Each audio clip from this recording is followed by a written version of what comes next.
आज की कहानी है दुविधा। निर्मला की आंखों से आंसू लगातार बह रहे थे। मुंह से रह रहकर हिचकियां निकल रही थीं। पूरे बदन में कंपकपी हो रही थी। मुंह से कोई भी शब्द नहीं निकल रहा था। वो अपने हाथ चेहरे से नहीं हटा रही थी, जैसे वो अपने चेहरे को हाथों से ढकने का प्रयास कर रही हो। वो बहुत कष्ट में लग रही थी। किसी को कुछ भी समझ में नहीं आ रहा था कि आखिर माजरा क्या है। ऐसा कौन सा दुख का पहाड़ है जो निर्मला को मन ही मन खाए जा रहा था। आखिरकार निर्मला अपना ये दुख किसी से साझा क्यों नहीं कर रही थी। आखिर उसका कष्ट क्या है। निर्मला की बहू उसके पैरों की ओर बैठी थी। उसने अपनी सास की भरपूर सेवा की थी और अब भी लगातार कर रही है। आज के युग में ऐसी बहुएं मिलती ही कहाँ हैं। निर्मला खुद को बहुत सौभाग्यशाली समझती थी कि उसे ऐसी बहू मिली। निर्मला की बेटी सना उसका सिर लगातार सहलाए जा रही थी और उसे लगातार धीरज दे रही थी। मम्मी, आप चिंता मत करो, आप बिल्कुल ठीक हो जाओगी। पापा है ना, वो सब संभाल लेंगे। वो दुनिया के सबसे अच्छे पापा हैं मम्मी। उनके रहते आपको कुछ नहीं होगा मम्मी। निर्मला भी जानती थी कि उसके पति नीरज वास्तव में कुल दीपक है। कोई आदमी दीपक जैसा भी हो सकता है, सिर्फ कहानियों में ही पढ़ा था। लेकिन जैसे जैसे वो नीरज को जानती गई, उसका प्रेम उसकी भक्ति में बदलता चला गया। वो अपनी जिंदगी के उन क्रूर क्षणों को कैसे भूल सकती है जब नियति के क्रूर चक्र ने उसका पहला प्यार पहले पति अजय को शादी के महज 5 साल बाद ही छीन लिया था। अजय उसे बहुत प्यार करते थे। उसे ये याद नहीं है कि कभी अजय ने उसको दुख पहुंचाया हो। भगवान उस पर इतना मेहरबान होगा, उसने कभी सोचा नहीं था। वो अपनी छोटी सी जिंदगी में कितनी खुश थी। तब निर्मला की बेटी सना 2 साल की थी। निर्मला को लगता था कि जैसे उसकी खुद की नजर अजय और उसके परिवार को लग गई थी। तभी तो एक दिन खबर आई जिसकी कल्पना मात्र से ही वो सिहर उठी थी। अजय मोटरसाइकिल से अपने ऑफिस जा रहे थे, तभी पीछे से एक ट्रक ने उन्हें कुचल दिया था। उस दुर्दिन को भला वो कैसे भूल सकती है। उस एक घटना से उसकी हंसती खेलती जिंदगी तबाह हो गई थी और उसकी गोद आंसुओं से भर गई थी। वो सना को अपनी बाहों में भरकर ना जाने कब तक रोती रही। बेचारी 2 साल की छोटी सी बच्ची समझ ही नहीं पाई कि उसकी मम्मा क्यों रो रही हैं। मम्मा को रोते देखकर वो भी जोर जोर से रोने लगी थी। साल भर बाद उसके ससुराल वाले और पीहर वाले दोनों ही परिवार के लोग उस पर दूसरी शादी का दबाव बनाने लगे थे। मगर निर्मला अजय की यादों की छांव में ही अपना शेष जीवन गुजारना चाहती थी। उसके मन मंदिर का देवता अजय था, जिसकी वो दिलो जान से पूजा करती थी। उसमें अब किसी और की प्रतिमा की स्थापना नहीं हो सकती थी। वो ये बात भली भांति जानती थी और उसने इस बात को दोनों घर वालों को बता भी दिया था। मगर सना के भविष्य का वास्ता देकर और जमाने की निष्ठुरता का हवाला देकर उसे शादी के लिए बाध्य किया जा रहा था। तभी नीरज के घर वालों की ओर से शादी का प्रस्ताव आया था। नीरज एक बिजनेसमैन था। वो हंसमुख स्वभाव का लड़का था। उसकी पहली शादी रेनू से हुई थी। उसका एक बेटा अर्जुन था जो 3 साल का हो गया था। नीरज की पत्नी रेनू का शादी से पहले एक लड़के से चक्कर चल रहा था जो थोड़ा टपोरी टाइप का था। रेनू जिद पर अड़ी रही थी कि वो उसी लड़के से शादी करेगी, मगर घरवाले उस बदमाश प्रवृत्ति के लड़के से शादी करके उसकी जिंदगी बर्बाद होते नहीं देखना चाहते थे। नीरज उनका जाना पहचाना था और उसकी शालीनता और उसके मधुर व्यवहार के कारण वो पूरे परिवार को पसंद था। मगर नीरज रेनू को पसंद नहीं था। रेनू को शरीफ आदमी पसंद नहीं थे। उसे तो उदंड शैतान टाइप के आदमी पसंद थे।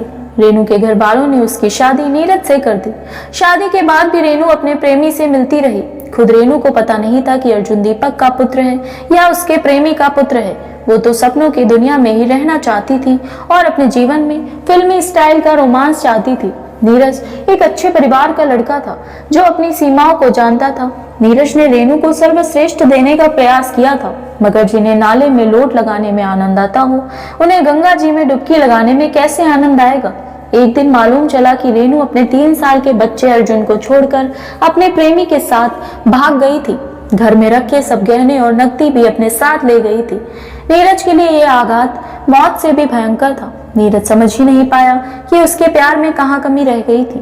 उसे ये भी याद नहीं आया कि कभी इन दोनों की लड़ाई हुई हो। यद्यपि एक बार रेनू ने कहा भी था कि तुम मुझसे लड़ते क्यों नहीं हो। इसके लिए रेनू ने प्रयास भी खूब किए थे कि वो लड़ाई करे तो इसी का बहाना बनाकर वो घर से भाग जाए। मगर नीरज पता नहीं किस मिट्टी का बना हुआ था, वो कभी भी रेनू से लड़ा ही नहीं। यहाँ तक कि जब रेनू ने नीरज से पापा मम्मी से अलग होने की बात जानबूझकर की, तब भी नीरज चुपचाप मम्मी पापा के विपरीत अलग हो गया था। इससे रेनू बहुत अपसेट हो गई थी, क्योंकि इससे उसका काम तो बना ही नहीं था। रेनू खाने में जानबूझकर नमक कम या ज्यादा डाल देती थी, जिससे नीरज कुछ कहे, मगर नीरज बिना शिकायत के खाना खा लेता था। रेनू को बड़ा अफसोस था कि नीरज उसे भागने का ना तो कोई बहाना दे रहा था और ना ही कोई मौका। इस पूरे समय में वो अपने प्रेमी से भी मिलती रही। लोगों ने नीरज को ये बात बता भी दी थी, खुद रेनू ने किसी को कहते हुए सुन भी लिया था, मगर नीरज ने ना तो कोई रिएक्शन दिया और ना ही उससे कुछ कहा था। उस दिन वो कितनी निराश हुई थी। अब तो रेनू के लिए भागने के सारे रास्ते भी बंद हो गए थे। पुत्र अर्जुन 3 साल का हो गया था।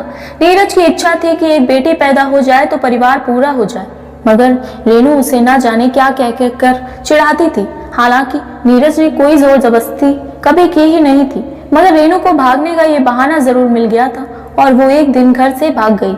नीरज की दुनिया उजड़ गई थी। जिसकी बीवी अपने प्रेमी के साथ भाग जाती है, ऐसे आदमी का समाज में क्या हश्र होता है, ये सिर्फ नीरज ही जान सकता था। ऐसा आदमी एक जिंदा लाश बनकर रह जाता है। लोग उसे जगह जगह से कचोटते हैं, उसकी खाल उधेड़ लेते हैं, जख्मों पर नमक छिड़कने का कोई मौका नहीं छोड़ते हैं।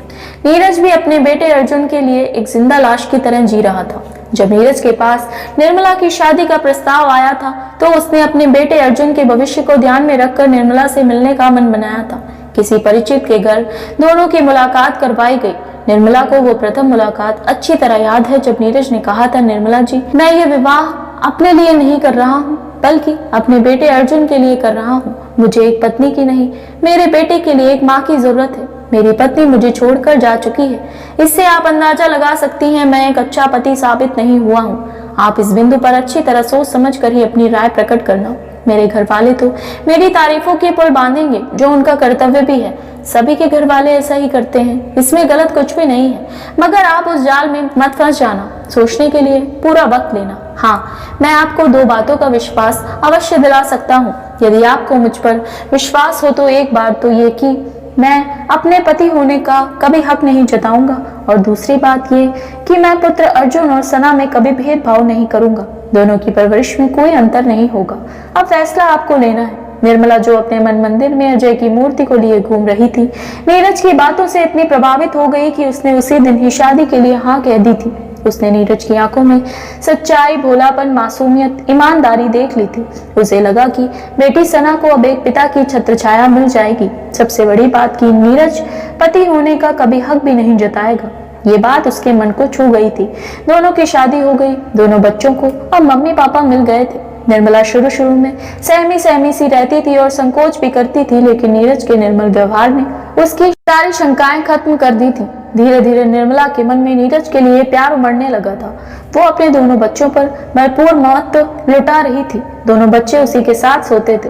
दोनों की शादी को 5 साल हो गए थे। एक दिन नीरज अपने कमरे में सोने के लिए गया तो वहां पर बिस्तर लगा नहीं देखकर उसका माथा ठनका। शायद भूल गई होगी, ये सोचकर वो खुद ही बिस्तर लगाने लगा। निर्मला पीछे ही खड़ी हुई थी, लपक कर सामने आई और उसके हाथ से बिस्तर छीनकर बोली, आज से आप यहाँ नहीं सोएंगे, अब इस कमरे में अर्जुन और सना सोएंगे।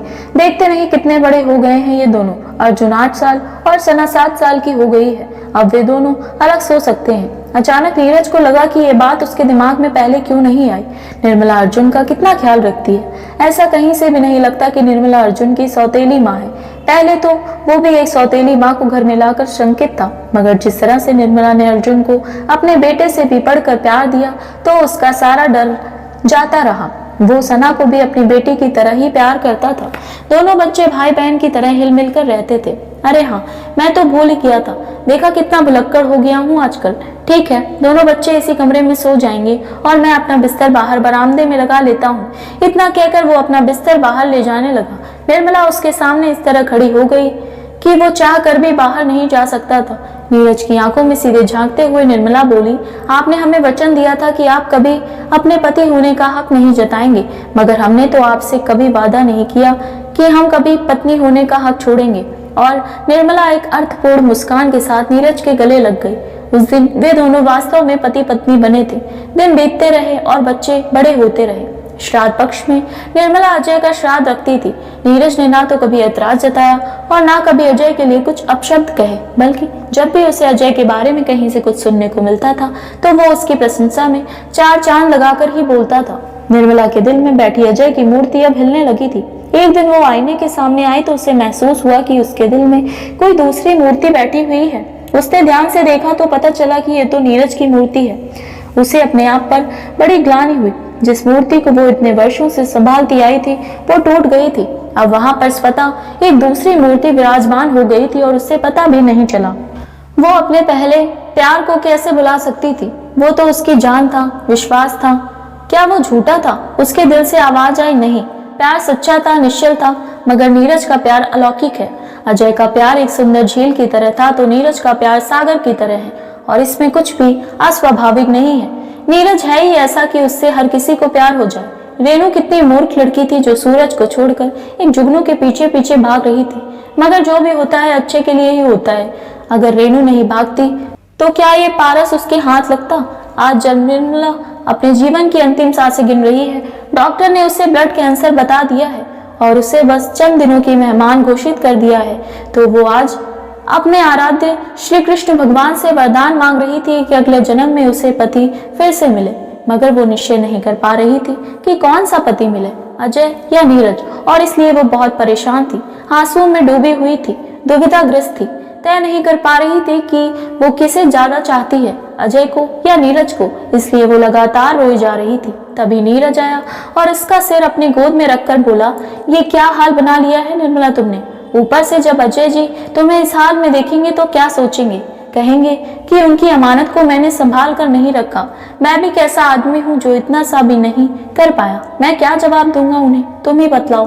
नीरज इससे आगे बोल नहीं पाया था, उसका गला भर आया था। निर्मला ने अपना हाथ उसके ओंठों पर रखते हुए कहा, आपने मेरी दुविधा मिटा दी है नाथ। मैं इतने सालों तक मृग मरीचिका की तरह भटकती रही, अपने भूत में ही जीती रही, जबकि मेरा वर्तमान भूत से भी ज्यादा हसीन है और भविष्य और भी सुनहरा होने वाला है। मगर मैं अल्प बुद्धि नारी अपने प्रभु को पहचान ही नहीं पाई। आज मुझे मेरे प्रभु के दर्शन हो गए। अब मेरे मन में कोई दुविधा नहीं है। अब मैं चैन से मर सकती हूँ। बस एक बार मुझे अपने चरण स्पर्श करने का अवसर दे दो। मैं हाथ जोड़कर आपसे विनती करती हूँ कि मुझे अगले जन्म में भी अपनी पत्नी होने का सौभाग्य प्रदान कर दो स्वामी। यही मेरी अंतिम इच्छा है। और निर्मला नीरज के चरणों की ओर झुकी और चरण स्पर्श किए और वहीं नीरज के चरणों में लुढ़कते हुए प्राण त्याग दिए। आशा करती हूँ आपको हमारी ये कहानी पसंद आई होगी। अगर हमारी कहानी पसंद आई हो तो हमारे चैनल को सब्सक्राइब करें।